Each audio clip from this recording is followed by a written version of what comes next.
Maddie, when do you know you're on the right path? I think it's a feeling. So I don't think there's like a tick box because I think it's different for everyone. There's a word banded around in the coaching industry and I don't think it's super accessible to people, but I think it's so important. It's this word aligned. Okay. So when things start to feel aligned, I think that's when you know you're on the right path. And I suppose to almost contradict that, I don't think for each person there is a single right path. My company is called Journey On. So it's this idea that we have multiple paths and different decisions we make take us on different paths. And that could be the right path for you in your 20s. And then that might change as you go into 30s, 40s, 50s. But I think the sense of being aligned can help you to recognize that you are in the space that you need to be at that time. And I think for those people who might not, what does aligned mean? That's a bit of a kind of broad word. I think what aligned means to me personally is you have this reason to get up in the morning. You're excited about life, you're motivated, and you're making a difference. I don't know if you know about this concept, ikigai. It's a Japanese concept. Just come across it. I feel like it's coming into the sphere of slightly more like mainstream at the moment. Am I right in thinking there's a centre circle with other circles coming off it? A bit like a Venn diagram. And it's this idea that these four areas meet, and I might butcher like the exact phrasing of it, but there's this idea that you're working within your passion, something that can give you enough resource so you can live, something where you're able to give back in the world. And I think the final one is something about fostering that, like there's an element of knowledge and challenge to it. And when you can meet those at this perfect point in the middle, that's this idea that you're aligned. And for me, that's where you know you're on the right path. And is there something to be said about alignment not being the work you do? Or are you only aligned when your work matches your purpose? What's your take on this? I love that idea. It's different for different people because we all have different priorities. So some people might find alignment, and I'm not so bothered about the work that I do. As long as I can make enough money to live in the way that I want to live. Actually, alignment for me is doing the things I love or maybe having a family. So I think it's about, you made a really good point. I like the word purpose. It's getting in touch with that purpose. So that doesn't have to be work. Think about it a little bit within a working context because that's where I found my alignment, and that's then spread loads of branches into other areas of my life, but that isn't the same for everybody. And as you say, your business is called Journey On. When did you find yourself on this path, and does it feel like the right path? Do you feel like you're close to the right path if it's not the one? Like, how do you know that you're on the right, whatever the word is? So I think that lots of different things happened in my life and I met lots of different people and I had lots of shifts that facilitated me to be exactly where I am, and I am exactly where I'm meant to be right now, and I really believe that. And I think if you don't believe that, then maybe you're not quite in the right place, because I think that's what gets me up in the morning. I suppose if for a bit of context, just to talk about a couple of the things that happened to me to lead me right here. So where to begin? I've had quite what I'd call a squiggly career. I've done lots of different things, and I know someone in HR might call that a portfolio career. And it is, because I feel like I've gained an incredible amount of different skills from doing different things, and I never settled. For some people that might look a certain way, but for me, I knew that I wasn't exactly where I needed to be, so I continued to seek out what it is, what's the work that makes me light up, how can I get into that ikigai space. And so that moving around, I started to learn about the different qualities of what it is I like to do. So that's one thing that led me to here. Another thing is I had a really big life event in 2020. Well, a series of life events. I had a series of really big bereavements in my life. My mum was diagnosed with an incurable illness. And it's a shame that sometimes it takes these things to almost wake us up. But it really was like a strong reminder to me about how, not vulnerable, but how fragile life is. And we can't waste time. And so that matched with this journey I've been on with connecting with my body and training as a yoga teacher has led me onto this path where I am now. We talk about big life events, setting people off in different directions. And I wonder sometimes if people just don't have the origin stories, or they almost worry that they don't have the life event if they don't feel like they are where they should be. There's not enough of an impetus to make a change now. I've got my job, maybe got my family, I've got the car, I've got everything that signifies a good life. Why would I make a change? Even though I don't quite feel I'm where I could be or should be, or I am what I might be.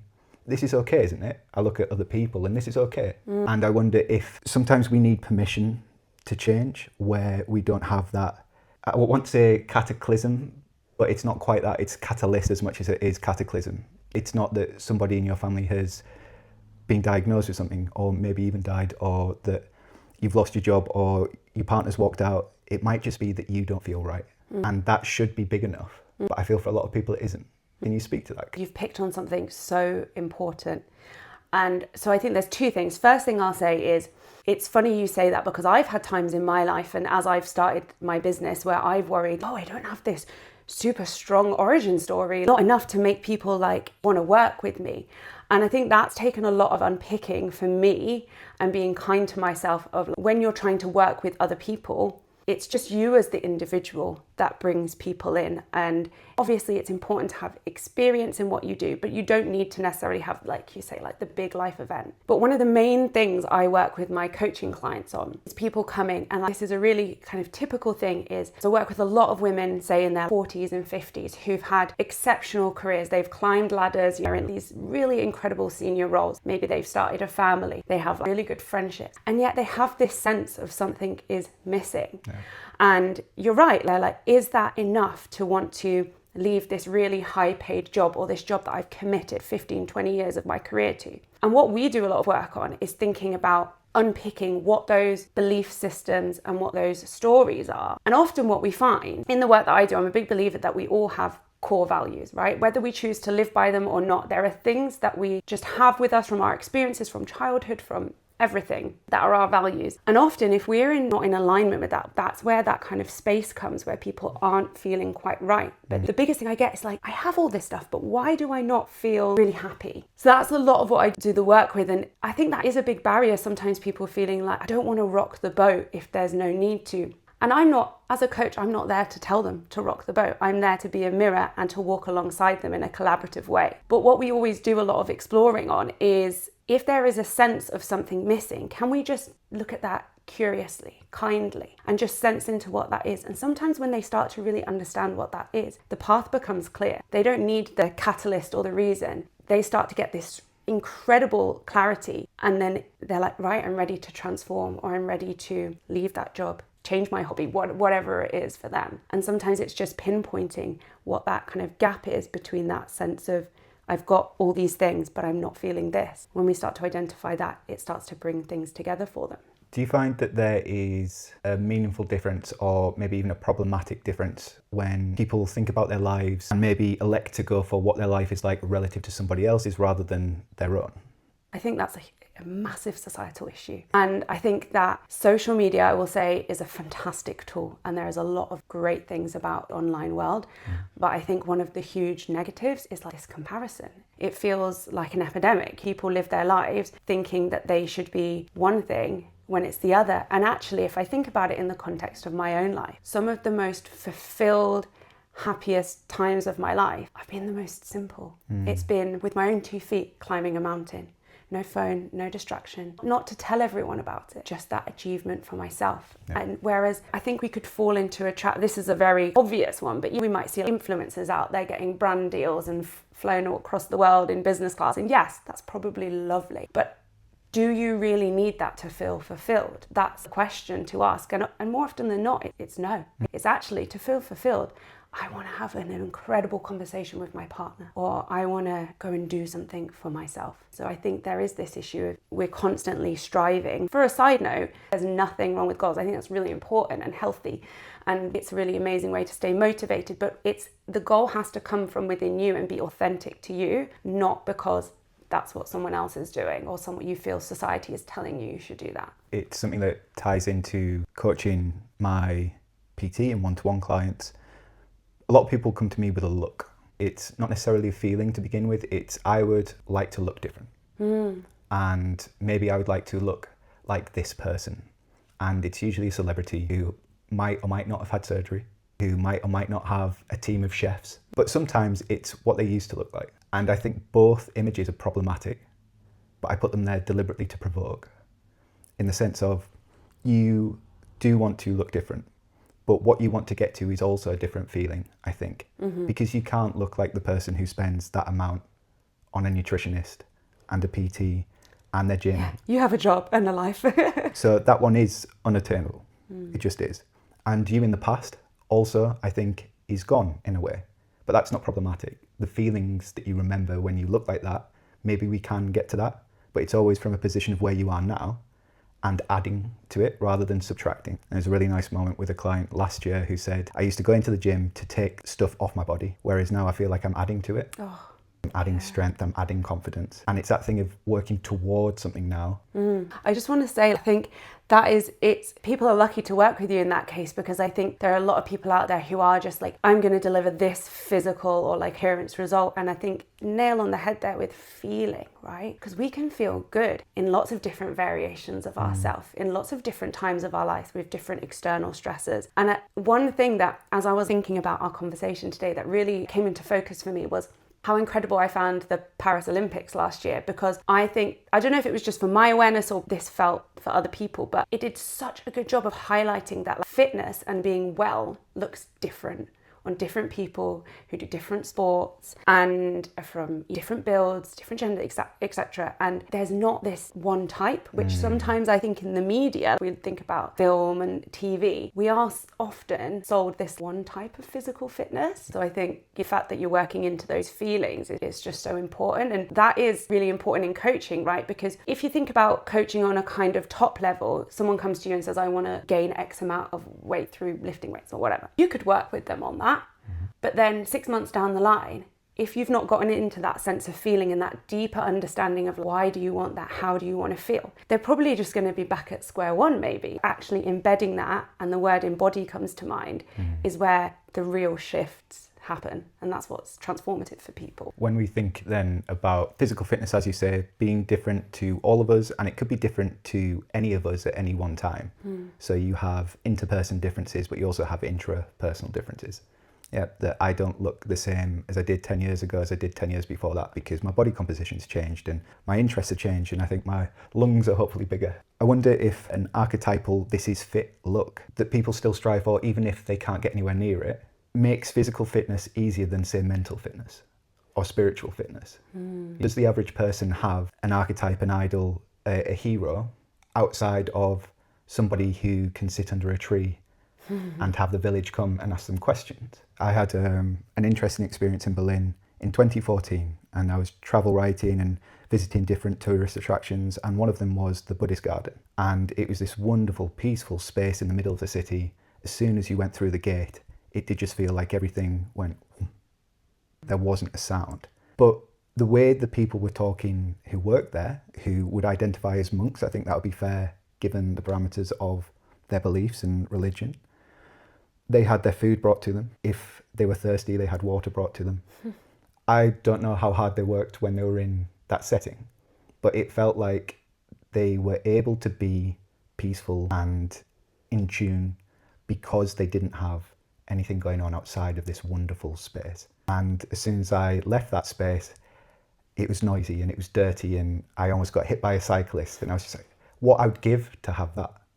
And I wonder if there's all sorts going on here, and I know I've not formed a question yet, but that feeling of it must be nice for them. There's no way I could do that.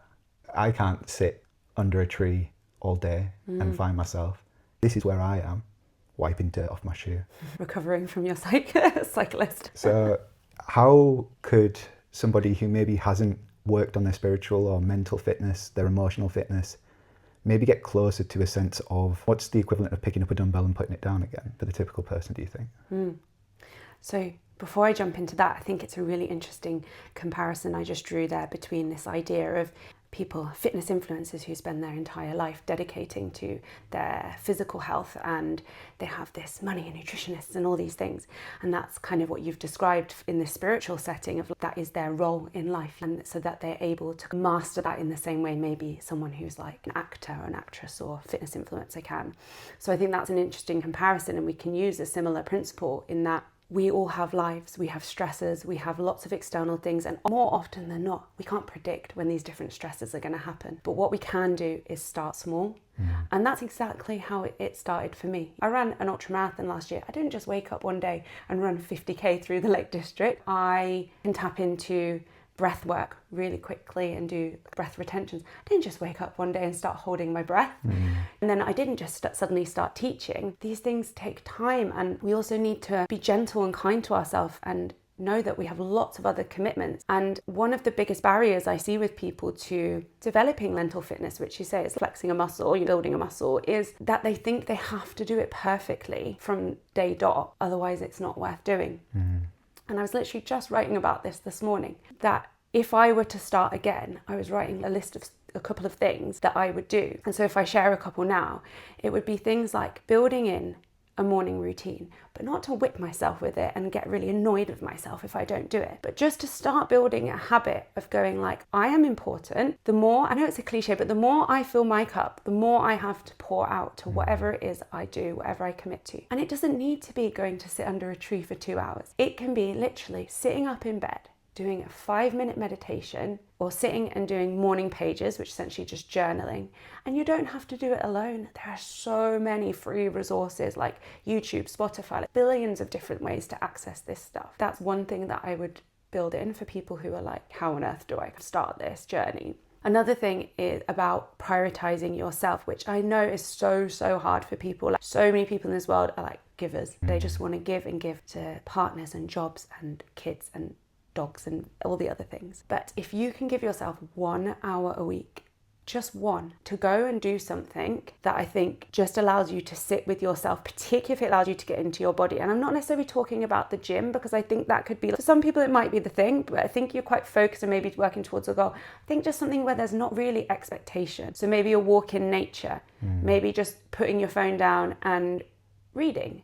Just something that really allows you to move into a softer energy, get your nervous system into more of a rest and digest state. That is going to bring you that mindfulness. And it's actually mindfulness and awareness which then helps us to start to develop those skills of mental well-being and mental health. And when I used to be in a very stressful work environment, and I get a lot of clients who say this as well, that they just hold their breath. They don't even realize they're doing it.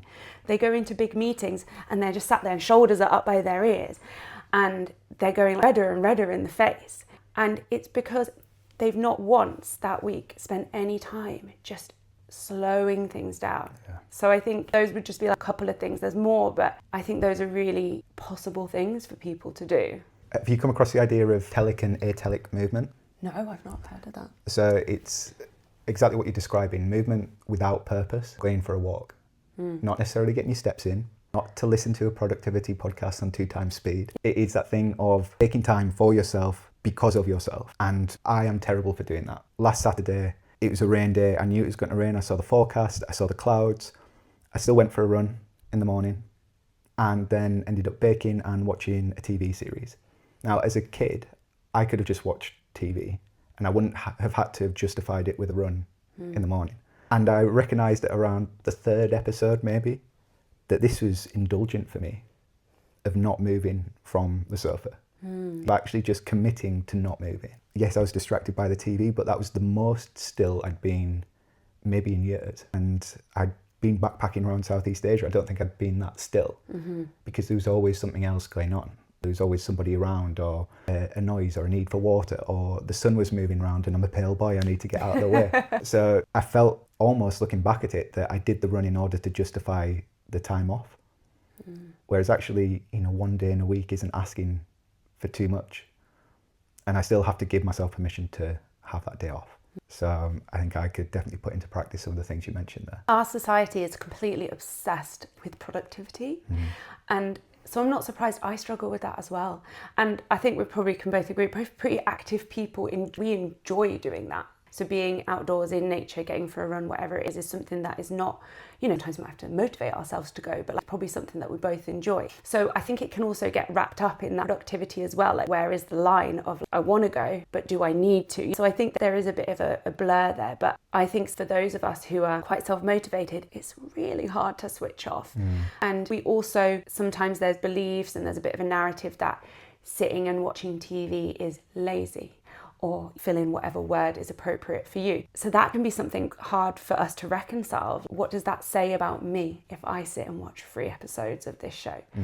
And suddenly you're like, I'm having an existential crisis because I just wanted to watch something on Netflix. But I think it's a real true feeling. So I suppose I just wanted to validate what you're saying of like, you're absolutely not alone in having that experience. When it comes to our best lives, what are we doing wrong? What do we get wrong about this concept? I could get a bit philosophical with this. What question I would be asking myself or asking anyone listening is, well, what on earth is a best life? I think we're sold a best life. And it kind of links to what we were talking about earlier about maybe this being flown business class on an influence trip. Like, oh, that's the best life. But best life is so individual. And I think that is glorious, because if we all wanted the same thing, we'd just be the same people. If I had to choose something, I suppose, wrong with best life is that a lot of us are not really aware of what our best life is. So that's maybe where we're going wrong, and that's maybe where people feel misaligned. When I think about it, something that comes up for me is around societal narratives and pressures. So as a woman in her 30s who's unmarried without children, I've probably been sold this format of how my best life should be. Less so these days, but I imagine my parents, it was pretty loud. And I think that it's really important that we challenge those expectations that society put on us. Because if we spend all our energy and all our time trying to think of this best life that is not ours, it's not what we want, or not what we want at this point in time, we are wasting time and energy we could be spending doing incredible things. And think about how many businesses or projects or creative pursuits that people don't pursue because they're so worried. And I think I spent a lot of my 20s doing that. So I think that's maybe where we might be going wrong. When it comes to the idea of helping people align better and meaningfully approach what a better life could be for them, how do you typically work with people? Are there specific techniques that you use to help people with pre-exposure to what working with a life coach could look like? One of the things I pride myself on is it's totally tailored to that individual that I work with.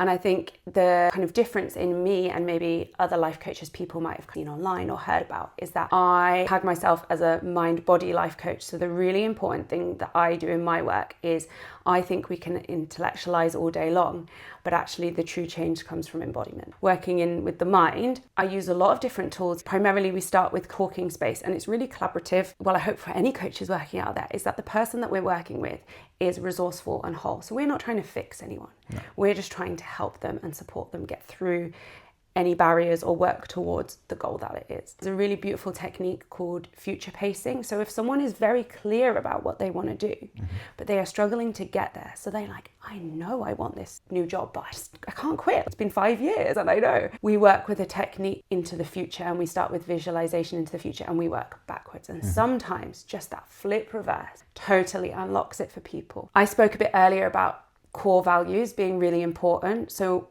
often with people, I'm working with them to establish what those core values are. And I did a beautiful day retreat earlier this year where I had a group of women come together, and that was the focus of our day. For anyone who's kind of not aware of, you might have heard of values in the workplace setting. And the idea is that we have values that we live by, whether we are aware of them or not. And if we start to become aware of what those values are, as we're making decisions or as we're in the coaching space, suddenly we can go. So for example, one of my values is balance. I actually have a tattoo all about that. I sometimes ask myself, does this feel like a balanced decision? So it can help and support people to move forward. To loads of there's a huge range of techniques that we might use, but more often than not, silence is so powerful. Sometimes people need space and they need thoughtful questions and silence, just because the mind goes at 1,000,000 miles an hour. And as we've talked about today, people often don't give themselves space without purpose. Moving, listening to a podcast, and suddenly they're in this space where they feel safe and expansive, and these feelings start to come up. And actually we use that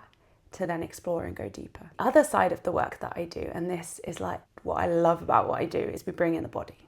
And it's really varied. Like I said, it's tailored to the person, it's tailored to what we're sensing for that day. So we might use breath work, we might use meditation, we might use physical movement. So it's completely somatic, it's in the body. We might use affirmations, proclamations, mantras. And we bring those two things together to help create that transformative process. And what has been really amazing to me is when I actually started as a life coach, I actually didn't plan to bring the body element. I was a yoga teacher and I was a life coach, and they were two very separate things. And naturally, they have just come together in the most beautiful, organic way. And at the beginning, I'd have clients who'd say, oh, so I know you're a yoga teacher as well. Could we just spend a minute? I want to sense into where this is showing up in my body. And I started to realize how unbelievably powerful that is for people. And that is how they came together. I've got lost off the original question, but I think I got there.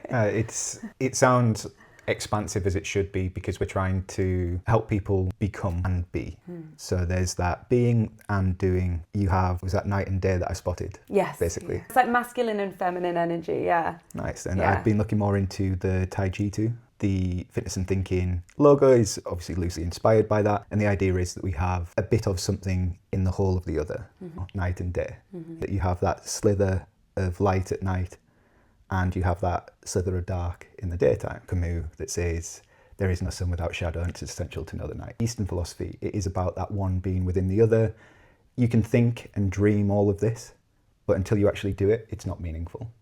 So I'm getting that feeling from the way that you'd approach coaching, is that you try and identify who you are and where you are, and work towards who you want to be, what you want to be, and thereby lay the path that you can journey onto. You're very welcome. You've lied. You did that perfectly. There are moments where I have looked back and gone, you know what, it makes perfect sense for me to be here.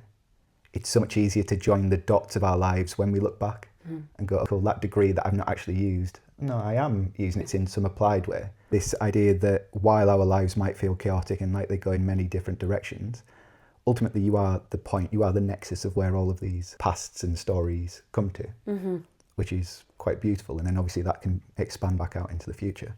I feel like I've gone away from a point now. It was a lovely exploration, and I think that is the beauty of these types of spaces and coaching spaces, is that we give space to let ourselves wander. And what a gift that is, to be able to explore where the mind goes. You don't have to stay so focused. We can be expansive. And I think when people start to take up space, even in that minute way of just letting yourself run with that thought, that is where ideas come. That's where connection comes. That's where suddenly someone's like, I could do that thing. You know, as soon as that thought's there, I think a ball does slowly start to roll. So with your approach, mind and body, and it making sense for them to come together completely, you know, the idea of fitness being mental, physical, emotional, spiritual. Financial is the one that we don't ever seem to get onto, but I think that will come into future discussions. I think it is important to see the body and our experience in it as multifaceted, and I think we'll never know also what we're capable of, or quite what we think and how we think it. The idea that the stomach is a second brain, for instance, and we know nothing about the stomach. We know that if we change our diet, it changes our mood, for instance, but what else is the stomach telling us? These kind of somatic principles that maybe 6,000 years ago, in a language that we can't comprehend, they were understood. But right now it's just a case of, if I have too many fizzy drinks, I feel off the next day. It's an insight, but how much more could we get from just knowing our bodies?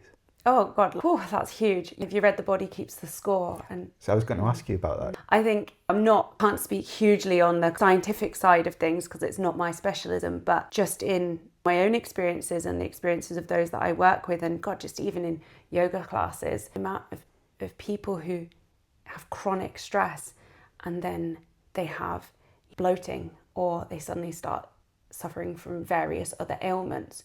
I think it was in another podcast episode you did that was talking about like back pain, and about how sometimes they can't diagnose it because actually that pain is real for that individual, but it's not stemming from a misalignment. It's something maybe misaligned within how they're feeling. From what I know, that is huge. And suddenly when we start to bring awareness to that, we see people's health sometimes improving.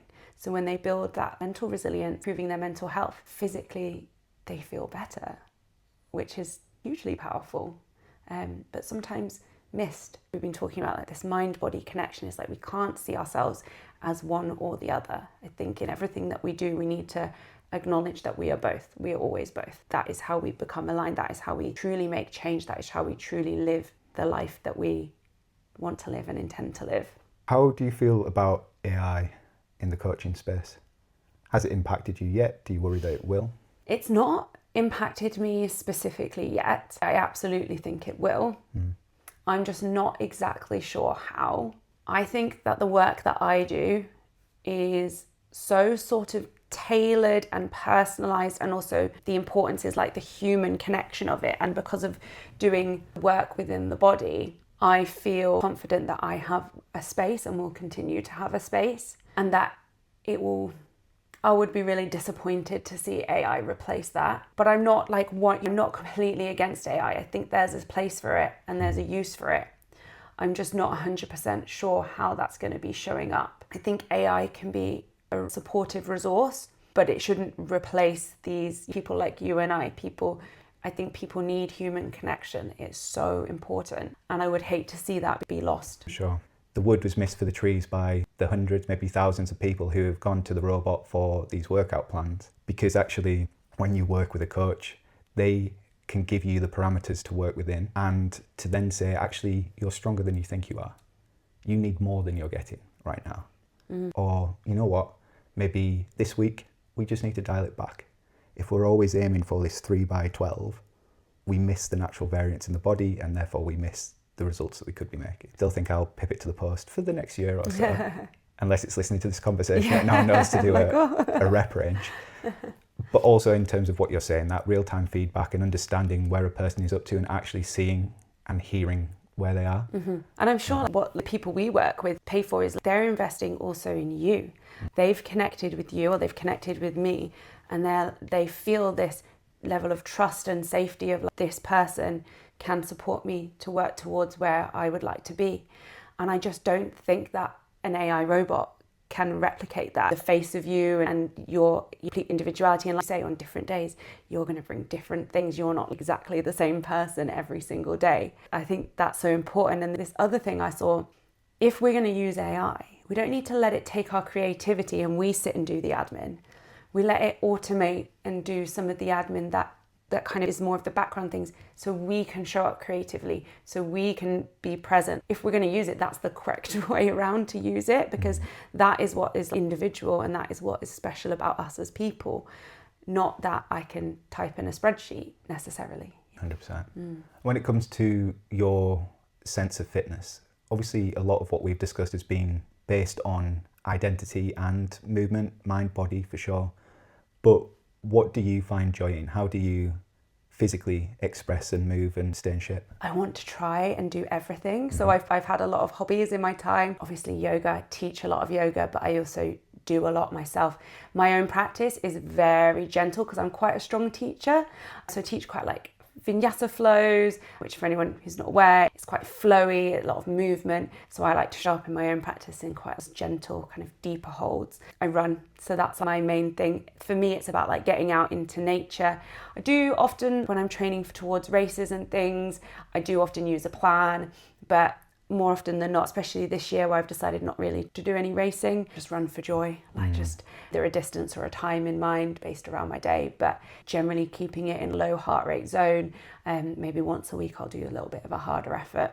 I like to go to the gym, but everything I do generally, the way I think about fitness is in what we've talked about, like feeling good, but also like mobility. Like I want to be able to pick something up off the floor or to stand up really easily. I want to make sure that I'm resilient as I go into older age. I see so many people struggling to walk or postural difficulties, and I work out to essentially ensure that I've got like longevity. My favorite other thing that I'm doing at the minute is aerial hoop. So if you're not aware what that is, it's kind of a circus / acrobatic-y type thing. So it's a suspended hoop in the air. It's actually quite far off the ground. So once you get on the top of the hoop, you're like, wow, this is actually quite high. It's just been amazing because it's joyful. It's so fun. It's really, for me, it taps into that playfulness and childlike state. It's just great. It's also been incredible for my pull strength. I have like decent push strength because I'm a yoga teacher, so I'm always on planks and things like that. But at pull strength, where would I be getting that from? So that's been incredible as well, just to kind of work my body in a different way.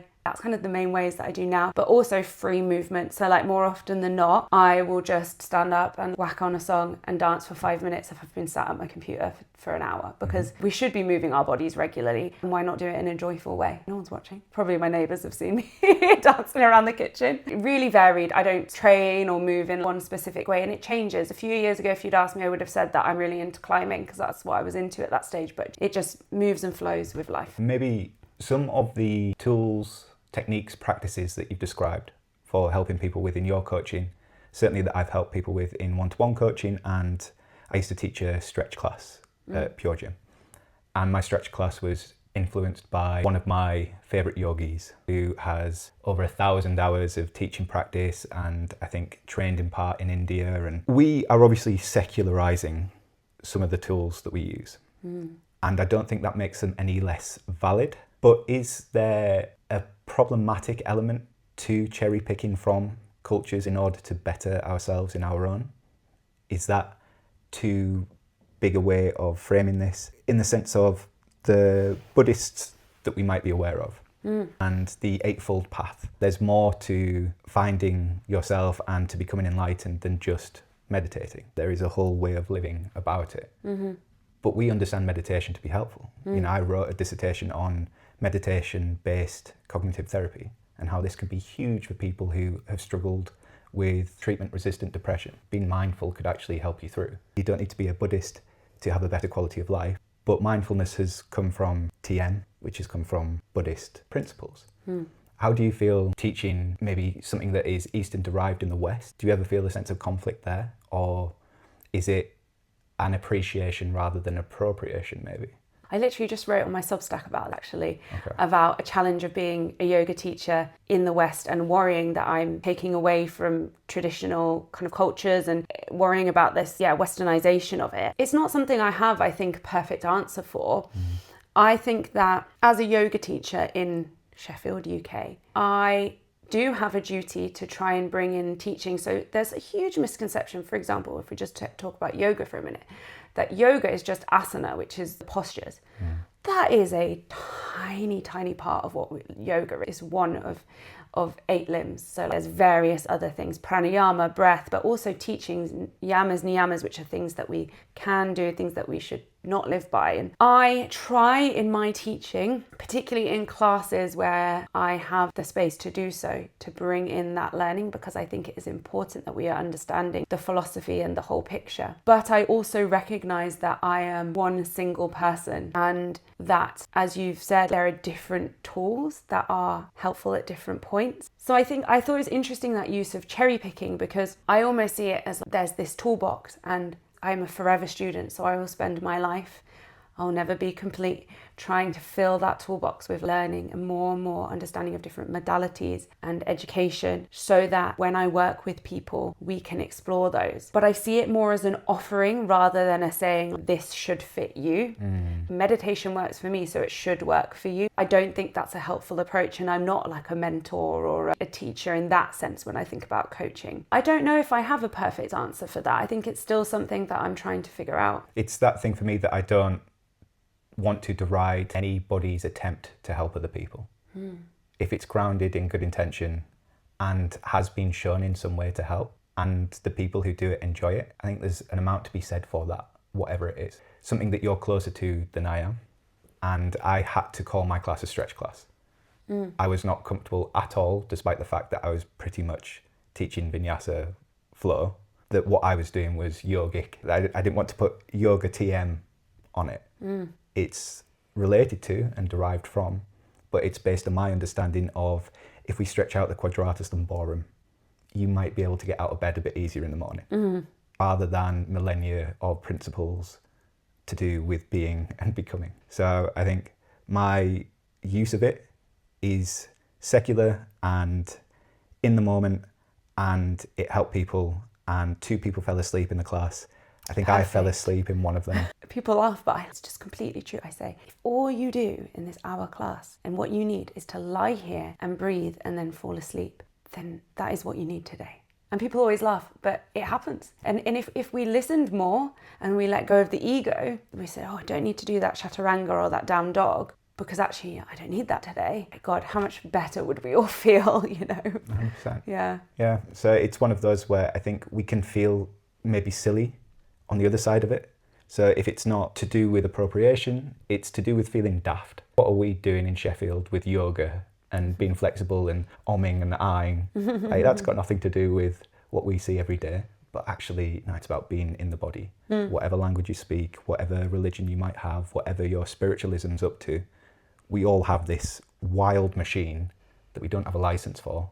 And if we can find things, like you say, from a toolbox that is as old as humans are to help us feel better, I think maybe that's the way the conversation should go. And if I've learned anything from a lot of these modalities, especially in yoga, is a lot of the teaching is around kindness, giving, patience and things. So my sense is that people want this to be shared. And I get it. It could be misshared or it might not be in the traditional way. But like you said, if it's helping people, I think if the intention's there and it's safe, I think that is a real key thing. It needs to be safe for people. We don't want to injure people or make people feel worse.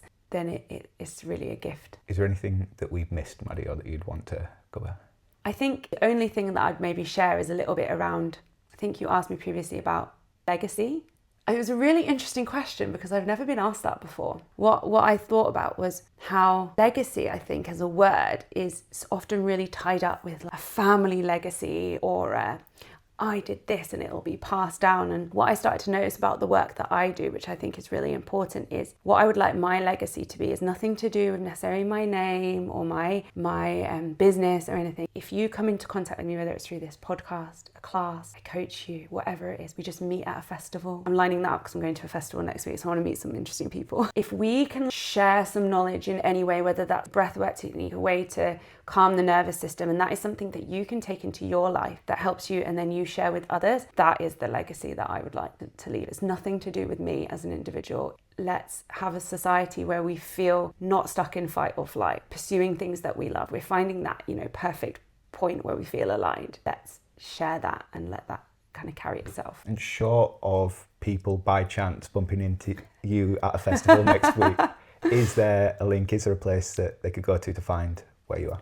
So best way at the moment is on my Instagram, which is @JourneyOnCoach. I have a beautiful new website coming, but it's not quite there. So it will be there. We're in July now, so it should be there by the end of the month. But Instagram's best.